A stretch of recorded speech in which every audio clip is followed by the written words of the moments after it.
बे समाव आङो बावैसो सिगां रासियायाव जानानै थांनाय इंटरनेशनल वमेन बक्सिंग चेम्पियनशिप 2019 आव ब्रन्ज मेडेल मोननो हानाय जोंनि बर'नि फिसा बिथाङा सनितपुर जिल्ला बेलश्रीयाव बे समाव दङ बिथांनि सोमोन्दै माखासे बाथ्रा मिथिनो थाखाय आङो बिथांनि खाथियाव फैदों गिबियावनो नोंथांखौ एसएम निउसआव बरायबाय खुलुमबाय आच्छा नोंथाङा जे माने दाख्लै बावैसो जि वमेन बक्सिंग चेम्पियनशिप 2019 आव माने ब्रन्जनि मेडेल मोनबाय बेवहाय नोंथाङा ब्रन्जनि मेडेल मोननायनि उनाव नोंथांनि गोसोआव माबायदि मोनदों आं बहुत हेपि आं बे आंनि फार्स्ट वर्ल्ड चेम्पियनशिपमोन सिनियर वर्ल्ड चेम्पियनशिपमोन बेयाव आङो मेडेल लाबोनो हादों जोंनि इन्डियानि थाखाय जोंनि आसाम आरो जोंनि बर'लेण्डनि थाखाय आं मेडेल लाबोनो हादों आं बहुत हेपि जोबोर गोजोननाय मोनदों आरो जाथाय आं सिगाङावबो बेबायदिनो आग बारायलांनो हाथों सिगाङाव आरो मेडेल लाबोबावनो हाथों बेखौ माने लुबैनाय दं आच्छा बे बक्सिं गेलेनायखौ नोंथाङा माब्लानिफ्राय जागायनाय आङो 2009 निफ्राय जागायनाय उदालगुरि डिस्ट्रिक्टनिफ्राय आं उसु गेलेयोमोन आवगोलो उसुनि उनावहाय आङो बेयाव उदालगुरियाव ट्रेनिं थांनायावहाय आं बक्सिंआवहाय साइनिफ्राय बक्सिं सिलेक्सन लानो फैदोंमोन बेनिफ्राय आं 2009 निफ्राय सोलोंनाय जादों 2009 निफ्राय फार्स्ट स्टार्टिं जादों आरो जागायदों आरो बेयो फार्स्ट स्टार्टिं आच्छा बेनि उनावहाय आङो सायाव थांबाय बर'आ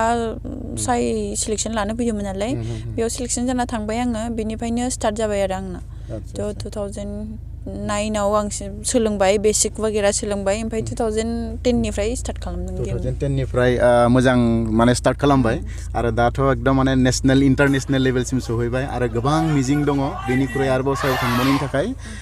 ओरैनोथ' जों मिथिनायाव जि परिबेस बियो जोबोद माने दुरबल बा निखावरि नखरनि फिसा होननानै जों खोनादों दा नोंथांनि खुगानिफ्राय लुबैदों जे नोंथांनि नखरनि हाल साल बा नखरा माबायदिमोन बेखौ आंनि आइया मैगं फानै आंखौ फेदेरबोनाय आं नुबोनाय आंनि आइया आंनि थाखाय माबायदि खस्थ' खालामबोनाय आं बहुत दुखु फिल खालामो आंनि आइया इमान खस्थ' खालामनानै आंनि इन्सपायरिं आंनि आइ बिनि आं जेतिया बक्सिंआव थांदों बिनि उनावसो मेरिकम दिदिनि फल' खालामनाय जादों बिकज मानि थाखाय आङो दा इमान खस्थ' खालामना आग बारायनो हादों आं सानो आंनि आइया आंखौ इमान खस्थ' खालामनानै इमान मैगं फानै बाजारफोराव फाननाय आरो साइकेलाव 20-25 केजि बा 30-40 केजि लानानै साइकेल सालायनाय खम धेमालि नङा जोंनो दा ओरैनो खालि साइकेल सालायबाय इमान खस्थ' मोनो आंनि आइया इमान माल लायै इमान गिलिर बुस्थु लानानै फाननानै बाजार फाननानैहाय जोंखौ फेदेरबोनाय आं नुबोनाय आं गावनि मेगनजों ओमफ्राय नोंथांनि जोनोमगिरि बिफाया आंनि जोनोमगिरि बिफाया आं जोनोम जानाया गरायसर खोदोमगुरि बाक्सा डिस्ट्रिक्टआव जानायमोन आं जोनोमा गरायसरनि बाक्सा जिल्ला गरायसरनि खोदोमगुरियाव जोनोम जादों खोदोमगुरियाव जोनोम जानाय बेनि उनाव बेयाव फैबाय आरो बेनि उनाव फैदों आङो बेयाव आं लाबोनाय जादों बिकज आंनि फादार गैया बेनि थाखाय माने माया बेयाव लाबोनानैहाय बेलस्रियाव लाबोनानै फैनानै शिफ्ट जानानैहाय मैगं फाननाय स्टार्ट खालामदों जोंखौ फेदेरनो थाखाय जोंहा आब' दं सासे आदा दङ बिसोर सासे बिमाया साथाम फिसा फिसिनाय बहुत खांनाय बहुत टाफ आरो दाबायदि आङो सासे मोजां प्लेयार जानानैहाय आङो आंनि आइखौ मोजाङै सुखआव दोननो लुगैयो बेनि थाखाय आं सेस्था खालाम दिनै आङो मेडेल लाबोनो हादों आं बहुत हेपि बिनि मेडेल लाबोनो हाबाय बिनि गाहाय थुलुंगागिरि बा इन्सपायार खालामनाया माने मादार बा बिमायानो आरो दा माने जेरैबायदि बेवहाय फैनानै जों बेलस्रियाव फैना नुफैबाय जे माने जमुना बर'नि जे थानाय जायगा बियो रेल स्टेशननि मोनसे फिसा जायगा जेराव रेलनि हायाव न' लुनानै थादों नङा होमबा बेखौ उन्दैनिफ्रायनो बेयाव थाफैखादोंमोन ना उन्दैनिफ्रायनो बेयावनो थाफैनाय न'आथ' दा जों नायनायाव बायला जिला बियो नङा होमबा बेबायदिनो परिबेसमोन नामा बे समावबो बेबायदिनोमोन जों मानसि थानाय समावथ' एसे साफा खालामोमोन आरो बाट दाथ' गैथ'वा नालाय बेनि थाखाय दा बेबायदि अबस्था जानानै दं खिन्थु जों आवगोल जितियानिफ्राय खारबोनाय जों खोदोमगुरिनिफ्राय गरायसरनिफ्राय होमबानिफ्रायनो बिदिनोखा ओरैनो मा मिडियामाव फरायनाय नोङो आङो आसामिस मिडियामाव फरायनाय आसामिस मिडियाम ना आसामिस फार्स्टआव आं बर' मिडियामाव फरायदोंमोन बिनि उनावहाय बेलस्रियाव फरायनाय नों गरेस्वराव बेलस्रियाव फरायनाय दा कि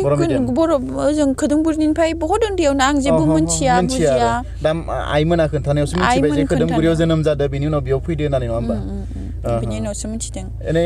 मा थाखोसिम फरायना दङ दा ओरैनो आङो BA 4th सेम आं दा जोंनि ढेकियाजुलि एल'केडि कलेजावनो फरायनाय दा फरायगासिनो दं आरो गेलेनाय समाव माने बिदि माने माबाफोर असुबिदाफोर फिल खालामो नामा जेनेबा माने माखासे माने प्रब्लेम्सफोर जे फेस जायो हमनानै ला बेबायदि प्रब्लेम्सफोर मा प्रब्लेम्सजों फेस जायो नों जेनेबा बेयाव गेलेनाय बहुत प्रब्लेम फेस जायो बिकज आंना फाइनेन्शियल प्रब्लेम बहुत आंनि आइया माबायदि खालामबोनाय बेफोर टेनसन बहुत फैयो साननाय फैयो भाव फैयो खिन्थु बे साननायजों गेजेरावनो आङो गावखौनो खोख्लैनो नागिरा दाखि बेखौसो आं बेयाव माबा मोनसे खालामनो हाबा आंनि आइया सुखआव थागोन बेफोरबायदि प्रब्लेम फैनाय नङा होननानै आं बहुत सेस्था खालामलांबाय थादों आरो दासिमबो आंनि सेस्था खालामलांनाया आंनि टारगेटआ अलिम्पिक आं बे अलिम्पिकसिम नेक्स्ट टारगेटआ जाबाय अलिम्पिक नङा होमबा आंनि नेक्स्ट टारगेट अलिम्पिक अलिम्पिकआ माब्ला जागोन बेयो 2020 लास्ट 2020 बेनि थाखाय प्रिपारेसन जादों नामा बेनि थाखाय प्रिपारेसन जादों बिनि थाखायनो बे वर्ल्ड चेम्पियनशिपआ जानाय बिनि थाखाय ओमफ्राय दा बे वर्ल्ड चेम्पियनशिपआव आं मेडेल लाबोनो हादों खिन्थु आङो वेट चेन्ज खालामनांगोन आंनि वेटआ 54आव आङो 57आव गेलेनांगोन दा बिनि थाखाय आङो कचेसजों रायलायनानैहाय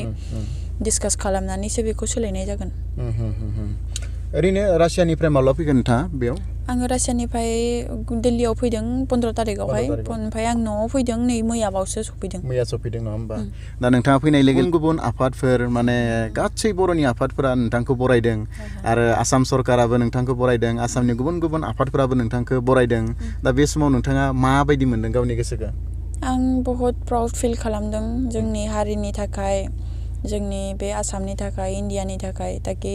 बे वर्ल्ड चेम्पियनशिपखौ वर्ल्डआवनो मिथियो आरो दा वर्ल्डआव आङो 3 नाम्बाराव दङ 3 नाम्बाराव आं बहुत हेपि आरो सबबो आंखौ बेबायदि वेलकाम खालामदों आं बहुत बांसिन एक्साइट माने बहुत मोजां बहुत हेपि आरो बिनि लोगोसे आंनि आइयाबो बहुत हेपि आंनि आइ हेपि माने आं हेपि बिमाखौ सुखुआव दोननाय बा गोजोन होनाय बा हेपि खालामनायानो नोंनि थांखि दा नङा होमबा ओरैनो नोंथांनि उनाव आरोबाव माने सोरबाफोर प्लेयार्सफोर दङ नामा माने नोंथां बायदि गेलेनो हानाय कन्टेक्टआव आंनि कन्टेक्टआव माने प्लेयार्सथ' दङ वर्ल्ड चेम्पियन बे माबाया जोंनि बे जायगानिफ्रायनो अंकुसिता जाबाय बे दङ ओमफ्राय क'क्राझारनि फैलाव भाग्यवती कसारी बिसोरो दङ खिन्थु बिसोरो वर्ल्ड चेम्पियनशिप गेलेनो मोनाखै आं सिलेक्शन जाना ओरैनो आथिखालाव माने जिखिना नेशनेल बा इन्टारनेशनेल प्लेयार्सफोर दङ दा नोंथाङा जे खेला गेलेदों माने बै मानसिफोरनिफ्राय सोरनिफ्राय बांसिन थुलुंगाखौ मोनो आं जेतियानिफ्राय बक्सिं सोलोंनाय बिनि उनावनो आंनि इन्सपायरिं मेरिकम दिदी बेखौनो नायनानै मेरिकमखौ माब्ला लोगो मोननाय लोगो मोनबाय थायो जोङो जेतिया आङो सिनियर केम्पआव थांबाय माबानि थाखाय सिनियर माने गेमनि थाखाय केम्पआव थांदों इन्डिया केम्पआव होमबानो लोगो मोननाय ताकि जोंनि अल इन्डियानि सिनियर केम्पआव दिल्लीयाव जायो आइजि स्टेडियामाव बेयाव मेरिकम दिदियाबो प्रेक्टिस खालामो जों एखेलगे प्रेक्टिस खालामो बेयाव लोगो मोननाय आरो गेम सेम थांबा जोङो एखेलगे गेम थांनाय इन्ड'नेसिया गेमाव ओमफ्राय आरो अपेन इन्डियायावबो लोगो मोननाय आरो दा वर्ल्ड चेम्पियनशिपआव लोगो मोननाय लोगो मोनबाय थायो बे समाव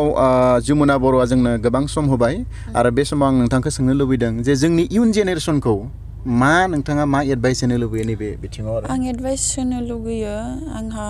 जोंहा बर' हारियावहाय प्लेयार्स बाहेरायाव बहुत खम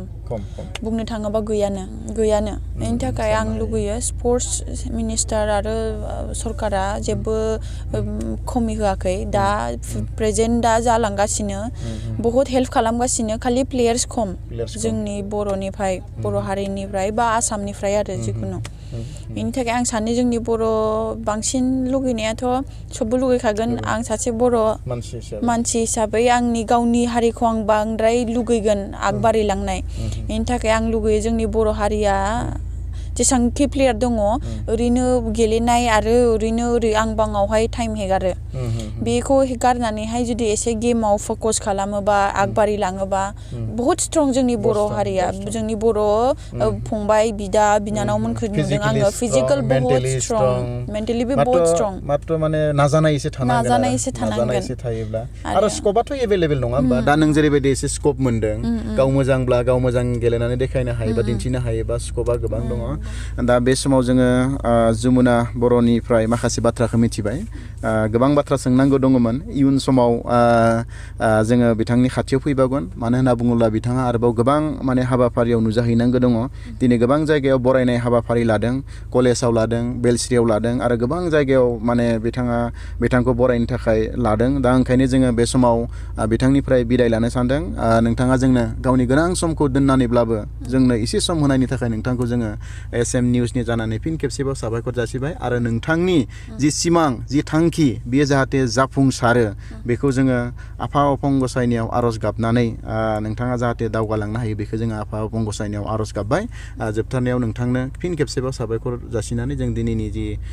दसे सम नोंथांनि सोमोन्दै माखासे मिथिनायनि जे हाबाफारि जों बेखौ बेखिनियावनो फोजोबबाय बे SM निउसखौ सबबो नाय सबबो अनसाय दिनै आंनिसिमबो फैदों आं बहुत हेपि आंनि थाखाय इमान गोजाननिफ्राय फैदों आंनिफ्राय बहुत साबायखर थाबाय